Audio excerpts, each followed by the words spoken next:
just, landscape architect, I could have been, honestly, maybe this is an exaggeration, but I could have been selling shoes, okay? If someone said to me at that point in my life, you can make $10,000 a year, maybe not selling shoes, but let's say teaching, okay? I would have gone into teaching. I would have done anything.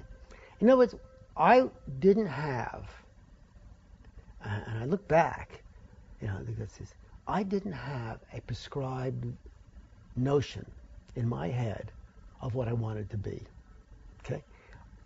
My father gave me his direction, okay? And it seemed okay. When I went to Cornell and went through that whole process, it was not because I desired to go through the process. It's because it was required that I go through, and it was a means to another place. When I got to the other place and realized that I had to make a left turn instead of a right turn, or vice versa, I just made the turn and took that path for a while. And still, the path, none of it was inspirational. None of it was premeditated. It was all dealing with circumstance and responding to circumstance.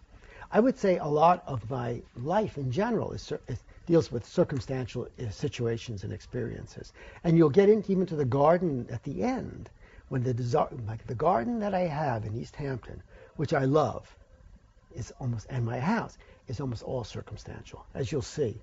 There's nothing in my life. Now I can say I do things that are somewhat more premeditated. I can, because I understand how the game is played some areas, and I'll do some things to promote certain eventualities. But I would say that unlike, say, who is it, Frank Lloyd Wright, or some of the others I read about, who said, ever since I was 3, I knew what I wanted to be. When I was 3, I didn't know who I was. And as a matter of fact, as we'll get on in a minute, which is not long, you begin to see like another event that again takes me in a different direction.